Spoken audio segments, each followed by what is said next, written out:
안녕하세요. 2023학년도 수능이 끝났죠. 수학문제 공통문항 22번을 풀어보다가 깜짝 놀랐습니다. 왜 놀랐냐면 문제가 너무 어려웠어요. 예전 수능이 점수를 좀 많이 올리기 쉬웠던 이유 중에 하나는 과도하게 어려운 극심한 킬러 문제 몇 문항을 내고 나머지는 대부분 좀 쉽게 냈기 때문에 아이들이 공부하는 방식이 쉽게 내는 그런 문항들만 맞추자라는 방식으로 공부를 하고 나머지 극심한 킬러 문항은 찍는 방식으로 많이 공부를 했습니다. 실제 재수종합반에선 거의 그렇게 지도를 했죠.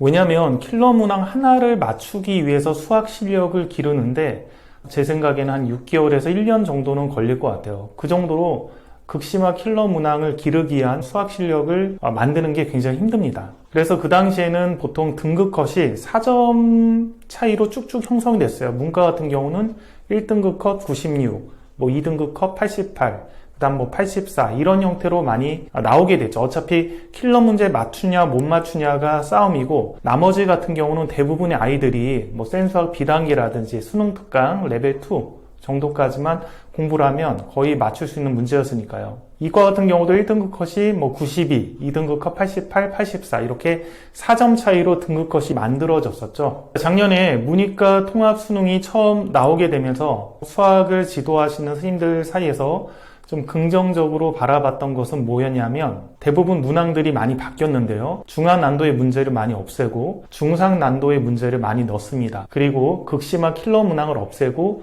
준심화 정도 혹은 어느 정도는 풀 수 있는 그런 형태의 준킬러 문항들로 많이 바꿨죠. 그리고 또 하나가 빈출 유형을 좀 많이 없앴습니다. 그래서 매번 학원 강사들이 찍어주는 문항들을 암기식으로 공부하는 아이들 혹은 기출문제만 몇 번씩 암기식으로 공부하는 아이들이 수능을 못 볼 수밖에 없는 형태로 문제를 냈었죠. 단 한 문제라도 어쨌든 자기 힘으로 풀어보려고 노력하고 그런 문제 계력을 기르는 아이들이 잘 보는 형태의 수능이 출제가 됐습니다. 그리고 중등수학과의 연계성도 좀 많이 늘렸습니다. 예전에는 중등수학이나 고일수학 같은 경우는 수능 문제에 직접적으로 출제가 되지 않다 보니까 많은 영향력이 없었다면 작년 수능 같은 경우는 중등수학 도형 부분이 꽤 많이 연계가 된 그런 수능이었죠. 결론적으로 작년과 같은 형태의 수능을 잘 보기 위해서는 암기식의 어떤 형태 혹은 1년만 반짝 공부하는 형태 혹은 단과 강사라든지 재수종합반에서 선생님들이 공부하는 어떤 전략적인 방법,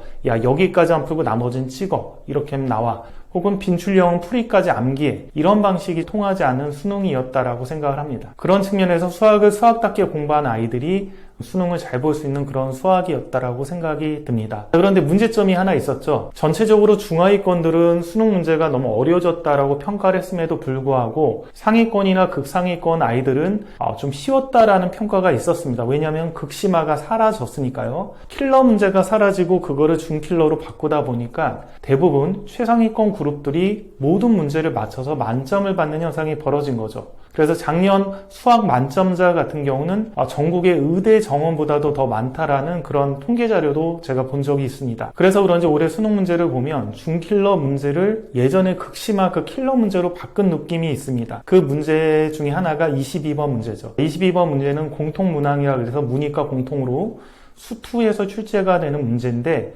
실제 문제를 까놓고 보면 미적분을 선택해서 미적분 쪽을 깊이 있게 공부한 학생이 유리할 수밖에 없는 그런 문제에 해당이 됐었습니다. 이렇게 준킬러를 킬러 형태로 어렵게 만드는 대신 나머지 문제들을 약간 쉽게 낸 경향이 있어요. 제 생각에는 아마 작년에 만점자가 너무 많이 나와서 그 만점제를 좀 없애기 위한 평가원의 고육지책이 아니었을까 그런 생각이 들어요. 그래서 올해는 확실하게 만점자들이 많이 줄 걸로 예상이 되고 특히 22번 같은 경우는 주관식 문제이기 때문에 찍어서 맞지 않는 한은 풀어서 맞는 학생들은 수학을 굉장히 깊이 있게 많이 공부한 재수생들이라든지 아니면 정말 최상위권 학생들 아니면 거의 틀렸을 거라고 예상이 됩니다. 실제 입시 최전선에서 수업하고 있는 재수종합반 수학선생님들이나 혹은 고3 담당하는 수학선생님한테 물어보면 일반고에서 보통 전교 1등 하는 아이들이 대부분 80점대 중반 정도 받았다라고 이렇게 얘기를 합니다. 그러니까 이제 킬러 문제들을 거의 다 틀렸다라고 보면 되죠. 일반고에서 그냥 열심히 전교 1등 하는 최상위권 학생들이요.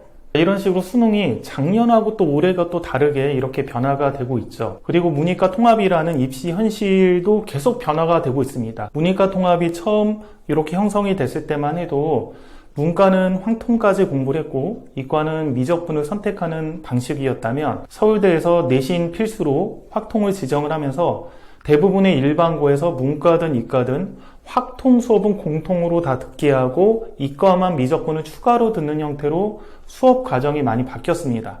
그러니까 예전에는 문과는 그냥 확통을 듣고 이과는 미적을 들었다면 이제는 문이과 공통으로 확통을 다 들어야 되고 이과는 추가적으로 미적분을 더 들어야 되는 상황이 된 것이죠. 어떻게 보면 선택 과목이라는 그런 취지가 좀 무산이 된 거죠. 그리고 수능 조정 점수 같은 경우가 선택 과목을 다른 것들을 선택을 했을 때 그거 유불리를 없애기 위해서 만들었는데 결론적으로는 내가 선택한 선택 과목의 집단들이 수학을 잘하냐 못하냐가 내 점수의 가산점이 되느냐 안 되느냐 차이를 만들게 됩니다.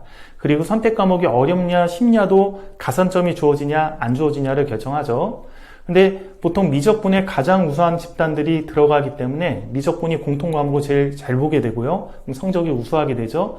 미적분 선택 과목이 가장 난도가 어려운 경우가 많습니다. 그러다 보니까 미적분이 가산점을 제일 많이 받게 되는 거죠. 작년 수능을 기점으로 해서 미적분을 선택해야 유리하다라는 그런 생각들을 가진 문과 상위권 학생들이 내신에서는 확통을 들었어도 수능은 미적분 쪽으로 선택하는 그런 현상들이 많이 벌어졌습니다. 그래서 재수생 문과 중에서 경영학과를 지원하려는 최상위권이나 혹은 강남 중심의 문과 최상위권 학생들이 확통해서 선택 과목을 미적으로 바꾸는 현상이 벌어진 거죠. 입시 전문가들의 예상에 의하면 미적과 확통을 조정 점수로 계산을 하면 미적분에서 4점짜리를 두세 문제를 틀리더라도 확통보다 점수가 더 높을 수도 있을 것이다 라는 그런 예측까지 지금 하고 있습니다. 왜냐하면 작년에 비해서 올해는 확통을 선택하는 문과 최상위권 그룹들이 다시 미적분으로 이동을 했기 때문에 문과는 수학을 더 못하게 됐고 이과는 또 수학을 더 잘하게 된 거죠. 그러면 공통과목 평균이 미적분 선택하는 아이들이 훨씬 더 높아질 거기 때문에 가산점이 더 높아질 수도 있을 것이다 이렇게 예측을 하는 것이죠. 어차피 공통과목은 문이과 공통으로 똑같은 과목을 22문제를 보고 나머지 8문제를 선택 과목을 보는데 선택 과목에서 확통을 다 맞는 것보다는 미적분 한 두세 개 틀리는 게 더 쉽다라고 판단을 하는 거죠. 최상위권 그룹 같은 경우는. 근데 미적분 두세 개를 틀리더라도 조정 점수에서 미적분이 더 유리하다면 당연히 미적분을 선택할 가능성이 높겠죠. 이런 현상에 의해서 작년의 경우 이과 계열로 지원한 아이들이 건동홍숙 라인을 갈 수 있다면 그거를 문과 계열 중에서 한 어문 계열 정도로 쓰면 연고대 어문 계열까지 합격하는 사례가 발생을 했습니다. 그래서 반수생들이 올해 많이 발생을 했고요. 더군다나 내신에서도 똑같은 현상이 벌어지기 때문에 수시를 쓸 때도 올해부터는 이과 학생들이 총 6장 중에서 4장 정도는 이과 계열을 쓰면 나머지 2장 정도는 문과 계열로 교차 지원하는 그런 현상이 벌어지고 있다라고 합니다. 이런 현상 때문에 현장에서 고등학생들이 지도하고 계시는 학교 선생님들 말씀에 의하면 문제점이 많다. 수능이라는 것이 내 점수가 아닌 나랑 같은 집단을 선택한 학생들에 의해서 점수가 보정이 되는 것들이 공정한가라는 그런 문제점들도 있고 아이들이 자기 전공이나 그런 부분하고 상관이 없이 그냥 점수에 유리한 선택 과목을 선택하는 경향들이 과연 올바른가라는 그런 문제점들이 누적이 되고 있습니다. 그럼 이렇게 변화되고 있는 입시 그리고 수능 문제에 대해서 초등학교 그리고 중학교 때부터는 어떤 방식으로 수학 공부를 아이가 해야 앞으로 잘해낼 것인가 이런 부분에 대한 궁금증이 생길 수가 있습니다. 뭔가를 받아들이는 것보다는 자기가 하나씩 그게 왜 성립하는지 따지면서 공부하는 습관들이 굉장히 중요합니다.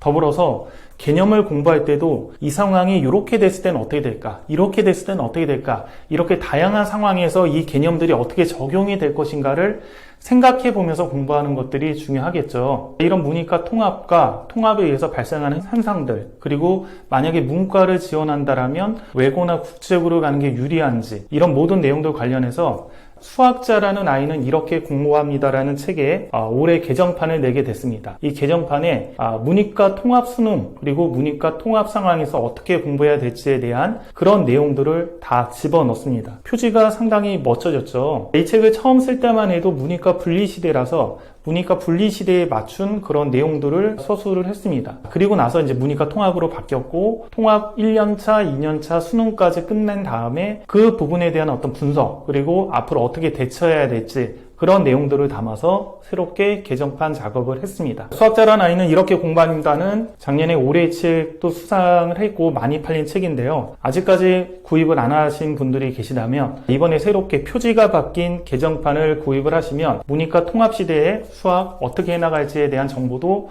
얻을 수 있을 것 같습니다. 여기까지 하겠습니다.